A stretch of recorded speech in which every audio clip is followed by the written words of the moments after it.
And it's another episode again of the Pop Culture Cosmos. This is Gerald Glassford from Pop Culture Cosmos and Game Source. How are you?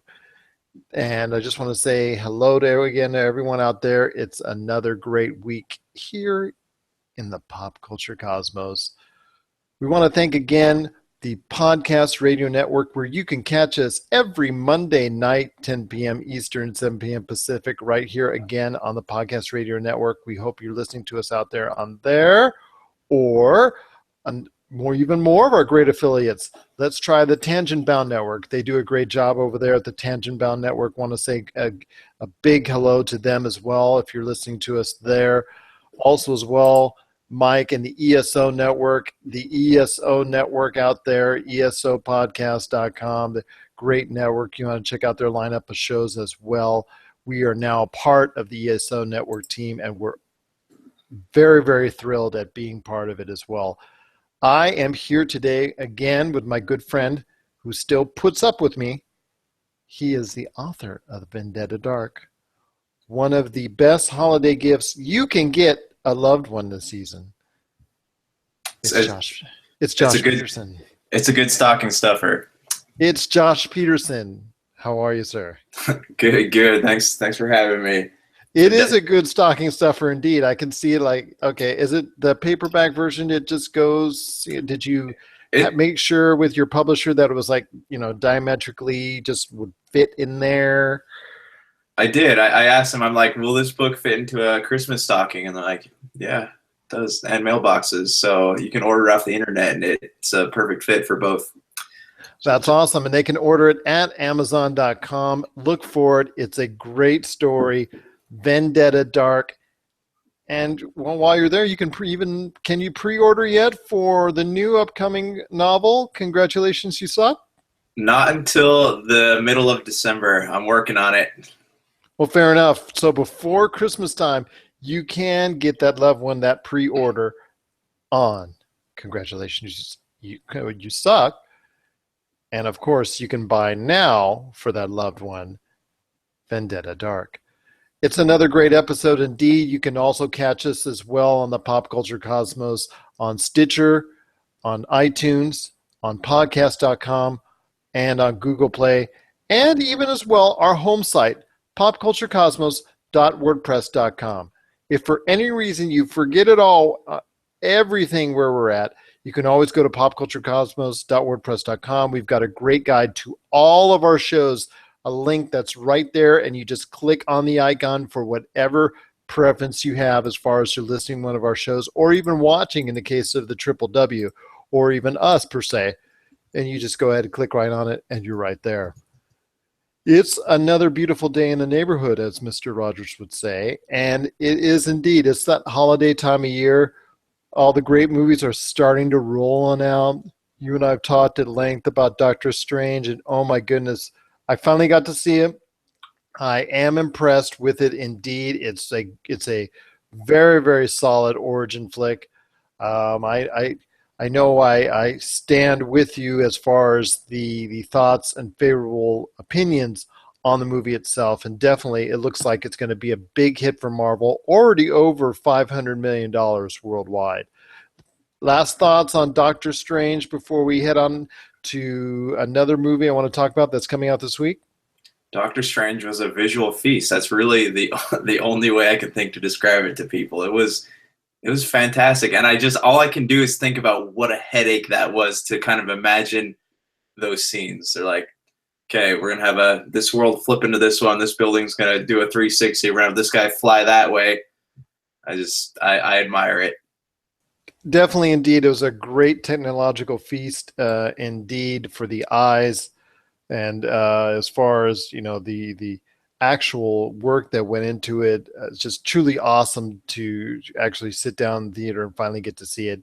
It is Doctor Strange. It comes recommended from both of us. I'm sure you've heard from all your friends out there. Check it out if you haven't already, because it is definitely a very solid entry in the Marvel Cinematic Universe.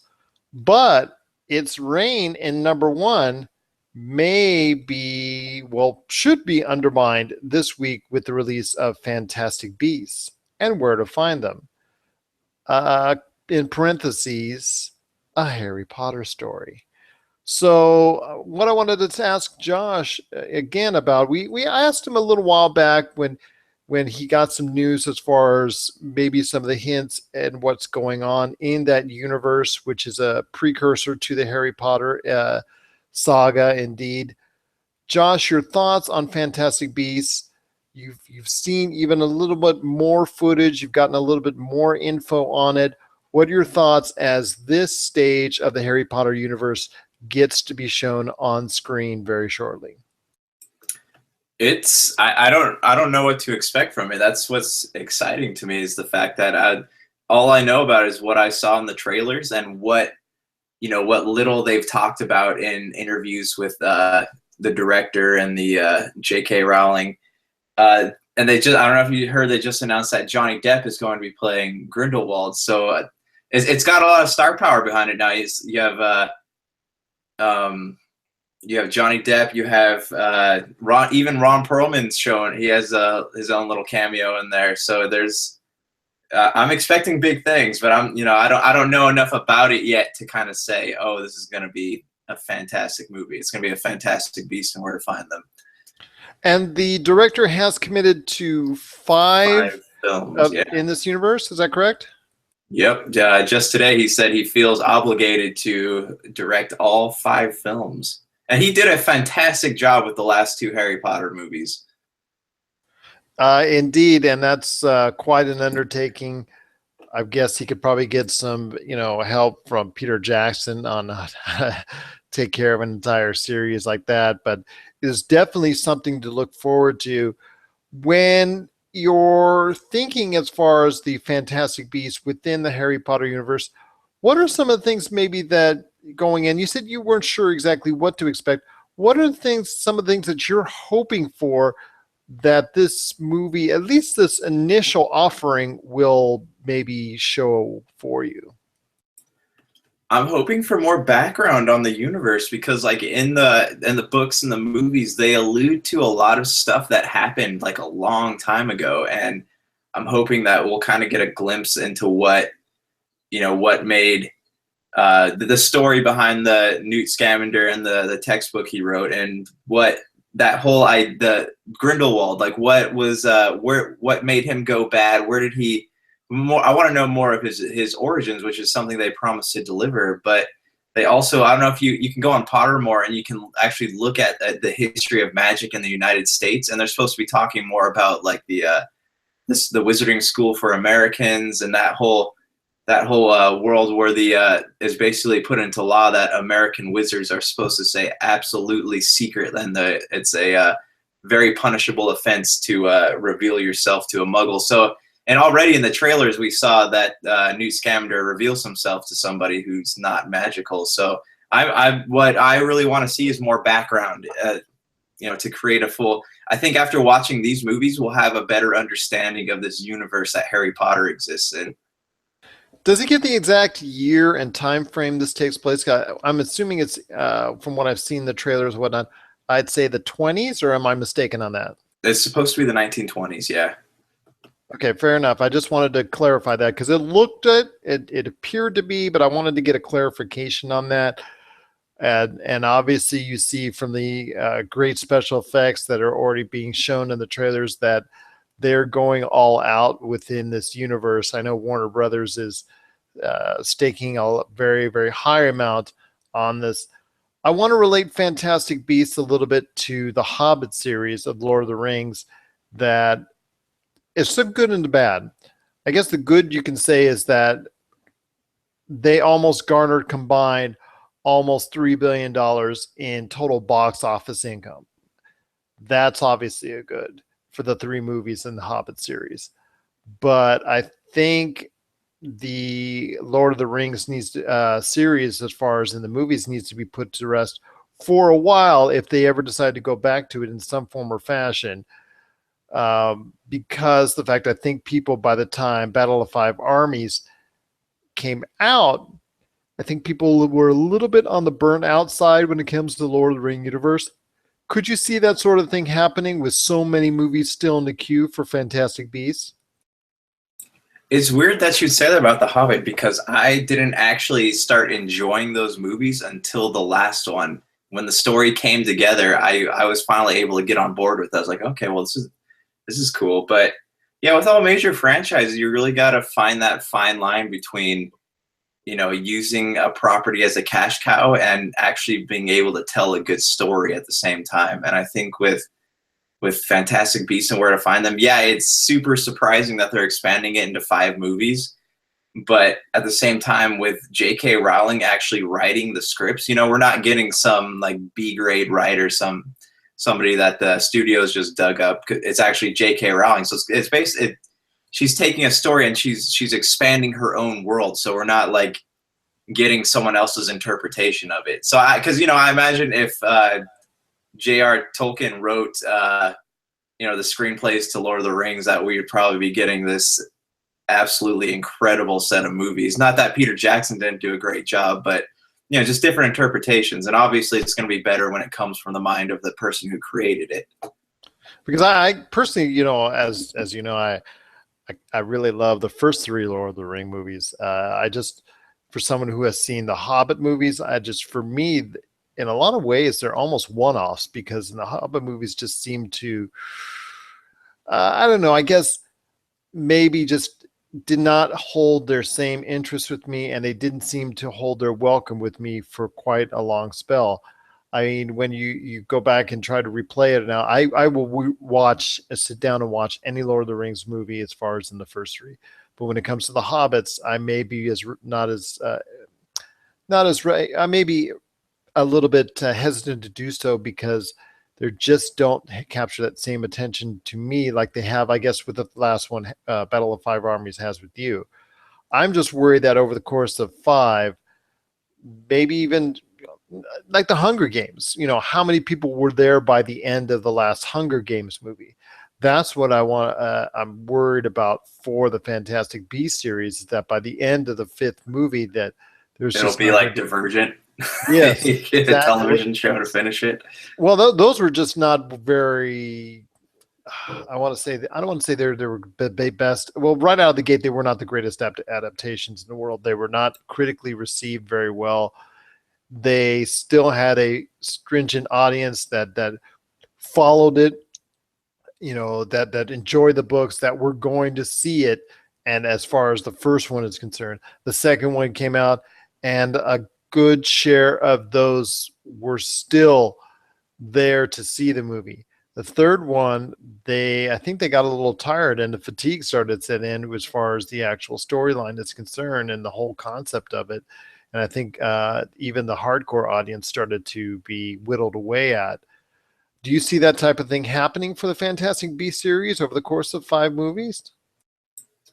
It's really hard to tell, honestly. I wish that, like I said, there's no books, like you can't. There's no books based on these movies coming out. So it's the reason people are so stoked about Harry Potter was like, they've been reading the books since the 90s, and it had already built up such a massive following, and people knew the story, they knew the characters, and they're expecting things. But in this one, nobody really knows what to expect. They've seen like a little taste in the trailers, but it's hard to know. And I think that's might be the reason they expanded it into 5 movies. Because I originally, when I heard it was going to be 3, I was kind of confused because personally, I don't think I would be able to watch 3 movies based on a guy who wrote a textbook. It's not something that would keep my interest. So I think that's why they brought in characters like Dumbledore and Grindelwald. But they have this is what I think. I think they have a very specific plan in place. Yes, they're using this property as a cash cow because people absolutely love that universe and the characters. But I think because they purchased the film rights for The Cursed Child, they're biding their time. So if they release 1 movie every 2 years, by the time that 5th movie is over, the characters from the original Harry Potter are going to be old enough to play themselves in The Cursed Child. I mean, I could just be grasping at straws here, but that's my thinking on the subject. No, that's actually a very good synopsis. That's actually a very good way to, analyze the situation. I think you're right, because I think the ultimate end goal is to get to the cursed child and actually have those actors that we're so familiar with in the Harry Potter world to play those roles as, at a bit older, obviously. So you're definitely right on that. I think that might be a lead in. I think that's a very good summation of what could be going on within the Harry Potter universe, and why the Fantastic Beasts series has been elongated to 5 separate films. So that's something definitely to look out for, as far as Fantastic Beasts is concerned. So we'll see with the first one, the reception, the audience involved, and you can pretty much gauge as we go along to see if people will actually stay with the series for the next 5 movies and see where we go from there. So actually excellent points indeed, Josh. I appreciate you letting us know on a little bit more about your thoughts on the Fantastic Beasts and where to find them, as far as the actual picture itself and the series going forward. When we come back, Josh and I are actually going to be talking some video games and some early thoughts on the game of the year, coming up right after the break. This is the Pop Culture Cosmos.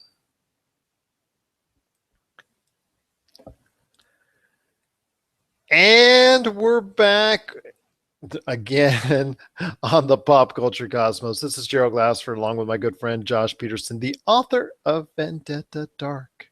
Get it today on Amazon as a holiday gift. And we're talking again on the Pop Culture Cosmos. We're so glad you can join us. We're so glad and appreciate you listening and watching out there. Thanks again for joining us.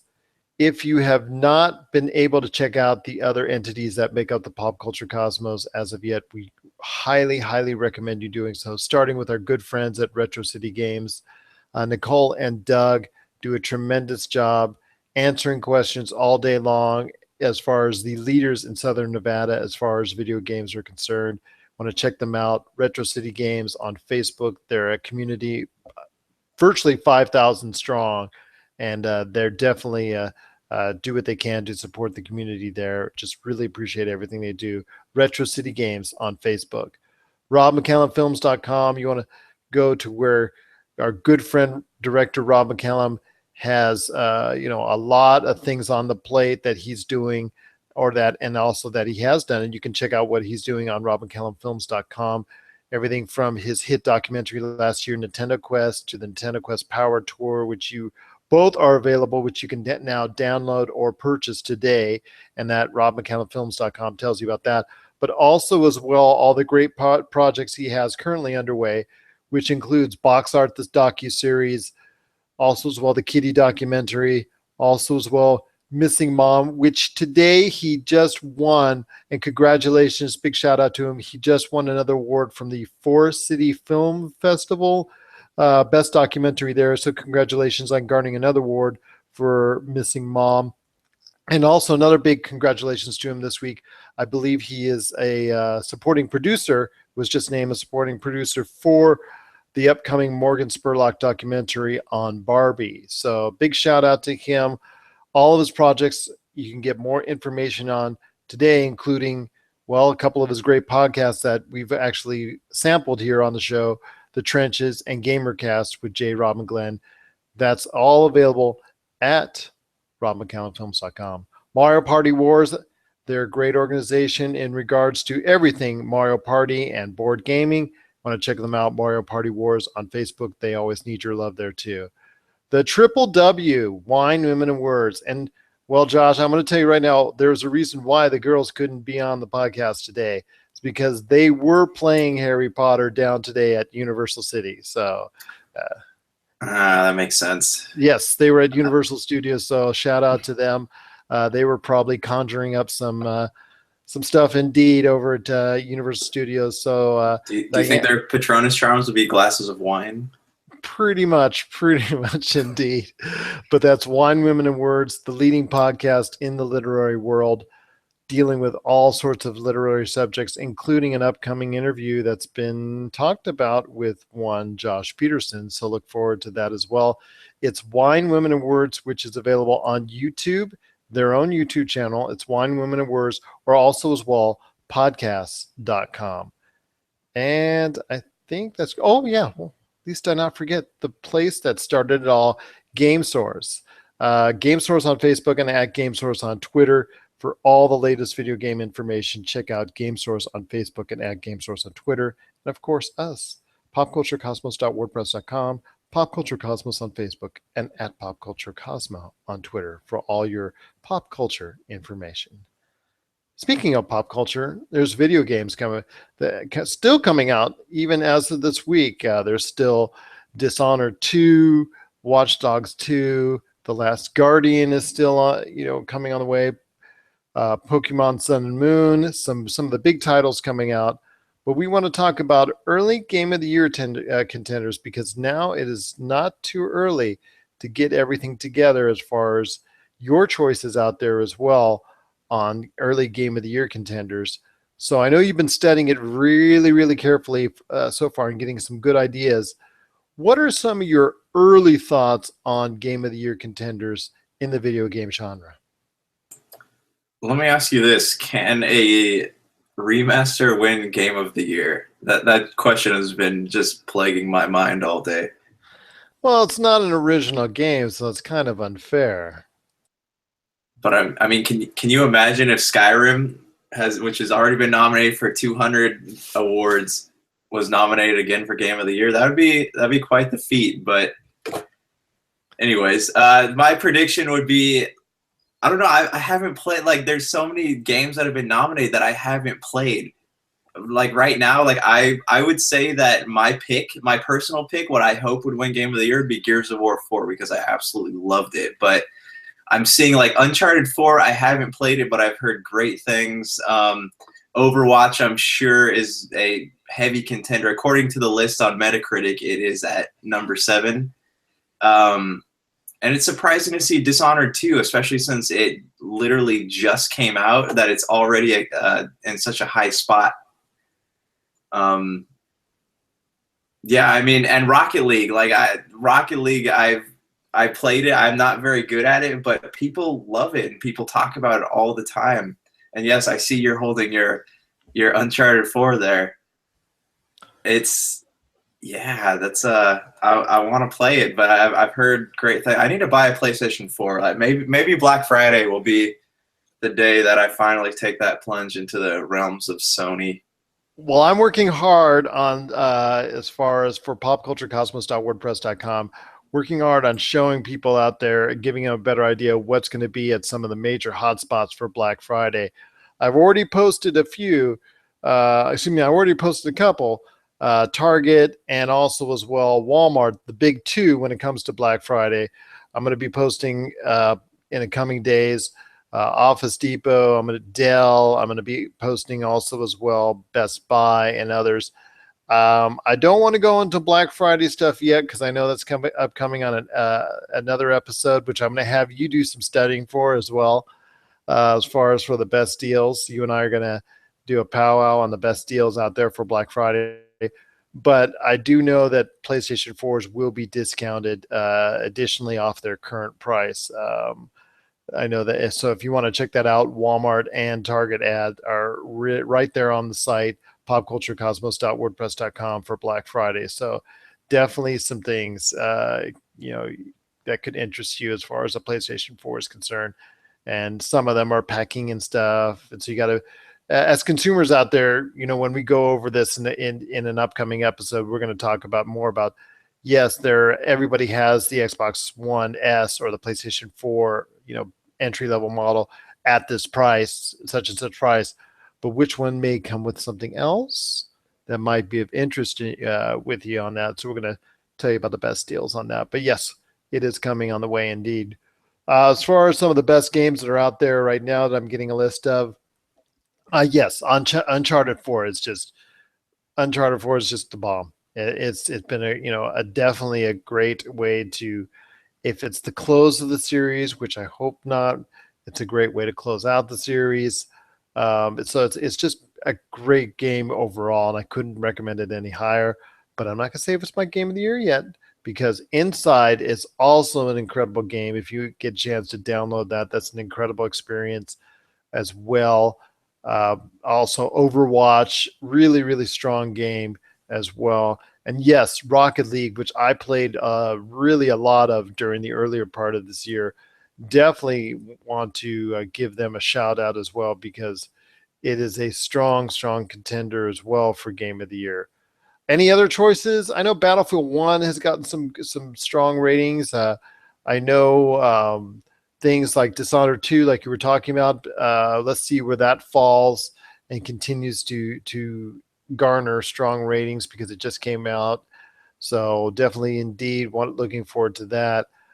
Your thoughts on any other games that people might think might sneak in there for some Game of the Year voting? Yes, actually, I just answered my earlier question. It would seem that Skyrim Remastered is at spot 132 on the list, so there is hope. Yeah, I honestly, I haven't played a lot of the games that I would have liked to play over the course of the year. I still want to play Titanfall 2, still want to play Battlefield.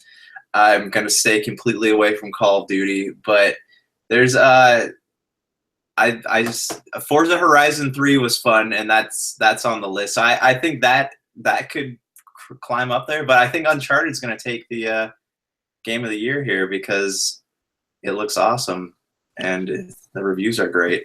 It does indeed, but I also want to give a shout out to Overwatch as well. Overwatch is something that has garnered a lot of interest, really strongly rated, and I don't want to discount that game at all because Overwatch has done a great job indeed as far as entertaining the audiences, because it's just truly a fast-paced another game that has garnered tremendous acclaim and obviously a tremendous amount of dollars for Blizzard. So it's definitely a great game indeed. So definitely looking at those titles upcoming for the upcoming Game of the Year selections and whatnot, but we haven't finalized the list yet. There's still plenty of time. If you have any thoughts on some Game of the Year contenders that you feel need to be included, give us a shout out either on the Retro City Games Facebook page, the Pop Culture Cosmos Facebook page, the Game Source Facebook page, or at Game Source on Twitter, or at Pop Culture Cosmo on Twitter as well. And even you can email us at popculturecosmos@yahoo.com. So any final thoughts on Game of the Year? Has it been a good year overall for video games? I think it's been a pretty strong year for video games because there's been quality titles that have been released periodically throughout the year, and there's not been one significant dip in the quality of video games that have been released.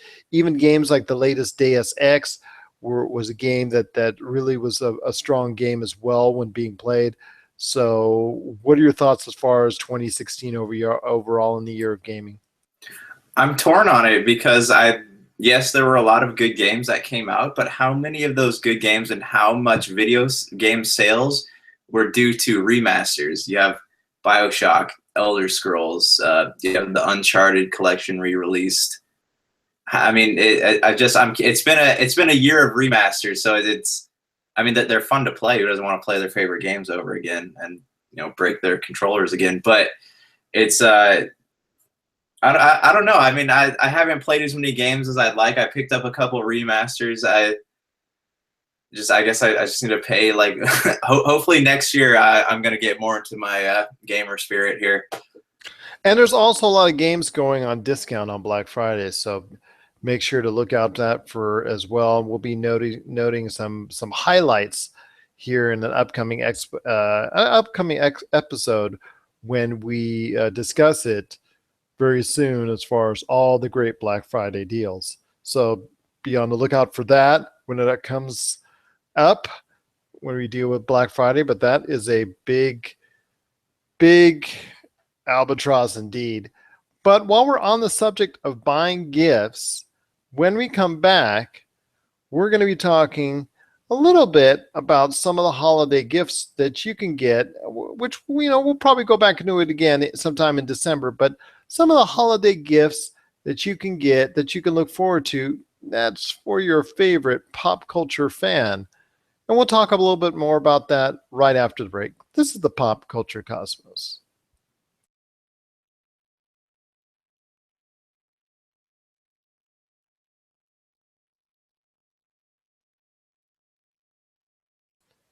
And we're back once again on the Pop Culture Cosmos. We truly appreciate you joining us once again. We want to thank everyone out there for watching us again and listening to us right here on the Podcast Radio Network, 10 p.m. Eastern, 7 p.m. Pacific. Also, as well, want to thank if you're listening to us on the Tangent Bound Network, we truly appreciate it. The ESO Network, want to thank you for also listening to our latest affiliate from there, and also some of the great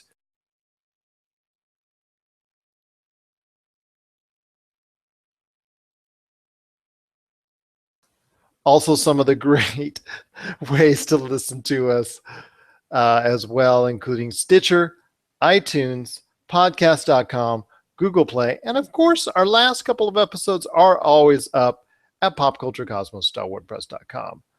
So I want to talk a little bit about, before we go, some great gifts to get, or at least some good ideas that might pop into your head because of we're here at Pop Culture Cosmos, as far as for that pop culture fan out there.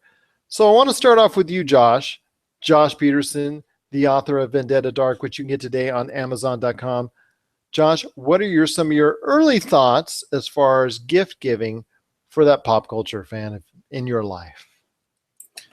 I'm actually thinking about creating some mugs and T-shirts for Pop Culture Cosmos that start with pop dash, whatever you want to put afterwards. I think it could sell quite a few. Indeed. That I've thought about T-shirts, but I think that's a little bit down the road.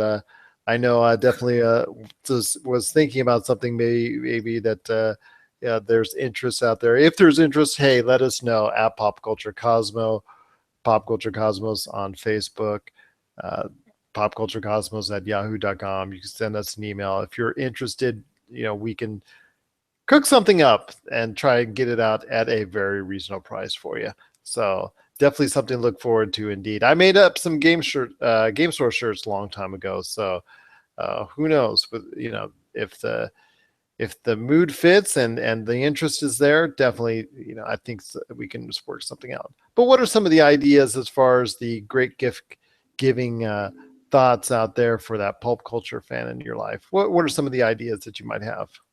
All right, let's talk about this. So they just recently released Harry Potter on Blu-ray and DVD again. So you have like the extended cuts, and it has all the special features, the 2 discs. It comes with the movie, the digital copy, and another disc that has the behind the scenes, the making of, the special documentaries that came out only on the original box sets that you got with the movies on DVD when they came out. So you have those. I'll definitely be looking into those. Another thing that's good for gamers is the Elgato game capture, the HD60. A lot of people watch these movies on the gameplay movies online, and they don't know. They're like, okay, well, the app on the Xbox One only lets you capture 5 minutes of gameplay. So how are these people doing this? How are they uploading this? And that's the question that I recently looked into. And I picked up this the Elgato game capture card. So it records at 1080p, 60 frames per second, and records all into a card, and you load it up onto your hard drive, put it on YouTube, and that's how it's done. Nice indeed. And as for to be like my family, I always buy them electronics, because anytime I buy them anything else, it ends up in a drawer somewhere, and I find it like 3 years later. I'm like, didn't I buy you this for Christmas? Oh yeah, that's right. It's covered in dust now. So I buy them. Yeah, I buy them DVDs, and I mean, they don't even watch those most of the time. So it's, it really is the thought that counts at that point. But as a camera guy, I have to say I really am digging the GoPro Hero 5.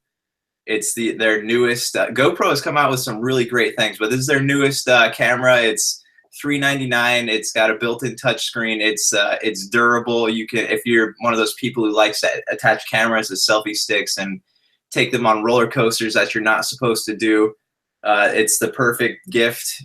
If you're looking to buy a camera for yourself or for somebody else. And GoPro is actually, I don't know if you heard, but GoPro actually has their own drone coming out. So very nice. It's pretty fantastic. So if you want a cheaper alternative like the DJI Phantom, it's the perfect gift. Target, I know, sells drones. They're kind of cheap. They fly away from you when they run out of signal. But drones are fun. But yeah, those are my top 3 picks: the Harry Potter, GoPro, and the Elgato. Those are for any of you tech nerds out there like myself. What about you, sir? Well, I know the drones have become, obviously that craze is now kicked into high gear, because I know that looking through a lot of the Black Friday sites already, as far as the Black Friday ads, I have seen any number of drones being presented, and to see, to get your feedback if they're quality or not already, tells me right away that the discounted ones are not going to be that high of quality. So your choice indeed, as far as a pick on the drone, is definitely something people should be interested in.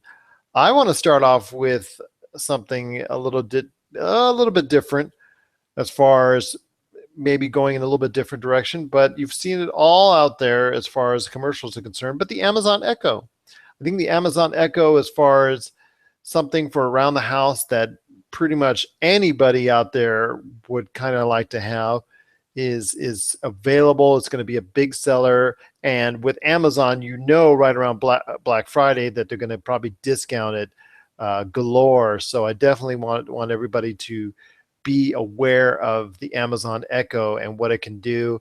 I know the Fitbits out there, the Fitbit watches, and the Fitbit, status on wrist monitors and whatnot. The Fitbit, either the company itself or similar companies that make similar products, those are also going to be in high demand this holiday season. A lot of them are discounted on Black Friday, so look out for that as well. As far as I know you were talking about DVDs and hiding stuff, as far as, oh yeah, thanks, and just putting it in the drawer. But I don't think you could really put away and hide in a drawer the 50th anniversary set that came out this year for Star Trek. That's actually a nice grouping. It's not the ultimate for someone, obviously they would still have to get many more series and whatnot, but to have all the movies almost all the Star Trek movies right there, and also as well, a lot of other behind the scenes stuff and things of that nature, to have that within one box set for probably be discounted a little bit just over $100 is a great deal indeed. And I think a lot of people that have a Star Trek fan in their life should definitely be looking for that. Also, one more I'd probably throw out there is virtual reality. I mean, that's the new one. Also, one of the new crazes out there with the Vive, with the Oculus, and even the less expensive ones like the Google Cardboard and the Samsung Gear VR. Those are great options. But I am, as a gamer and as a person who started Game Source, am going to always trend towards the VR that is currently the best supported, and that is the PlayStation VR. I believe that at the price, either $400 or $500, depending on if you want all the attachments with it. And most people are going to have to, at this point, get the $500 unit. It is definitely well supported with a bevy of VR titles, and the list is getting higher and higher. If you want, and you're on the fence about it, just listen to one of our back episodes with Doug talking about it at length, about his experience, because he owns a PlayStation VR and he spoke really highly of it and talked about a lot of the titles that were currently available upon launch. So if you are interested at all in VR, that may be one area or avenue to look down. Otherwise, maybe even just getting the $100 and other units like Google Cardboard and Samsung Gear VR. maybe that might be something you want to get started with as just getting the taste of VR and go from there. Or if it's just you're giving a gift to someone, that would be a really cool gift as well. So those are some thoughts on some gift gear as far as for the holiday season. We're going to be doing this again in the month of December, hopefully to talk even more last minute shopping gifts that you can get the pop culture fan out there. Any last thoughts on any gifts that you were thinking about maybe while I was talking about maybe last minute gifts for that pop culture friend of yours, or just early starts as far as the holiday shopping season? Ooh, I'm not really gonna know for sure until I see what's out on Black Friday. That's kind of when I do a majority of my bargain shopping. Fair enough, indeed. Fair enough, indeed. I know as well that there's going to be a lot of people out there that are looking around for a lot of great gifts. So they can always check us out here at Pop Culture Cosmos on Facebook and also at Pop Culture Cosmos on Twitter, because I post a lot of pop culture gifts, geek gifts, nerd related items that people would be interested in that deal with a lot of the collectibles and also as well a lot of the genres and a lot of the markets that people like to be interested in when it comes to names like Star Wars, Star Trek, Walking Dead, and whatnot. I have a tendency to try and post as much as I can in regards to items in that realm. So take a look, Pop Culture Cosmos at Facebook and at Pop Culture Cosmos on Twitter. So, Josh, before we head on out, any last thoughts on what's upcoming for the holiday season? Anything you're working on that people need to be made aware of? Vendetta Dark is out there if you want to pick that up. I also have Center Space, which is kind of a pseudo sequel to Vendetta Dark. And yes, for those of you who have read it and are wondering when the next piece is coming out, I'm still working on it. I haven't left that unattended to. On the free side, there is Ghost Toasters. You can always tune into that on YouTube, Facebook, Pop Culture Cosmos. It's up there on the website. It's it's not a big budget production, but it'll make you laugh. Definitely it did for me indeed.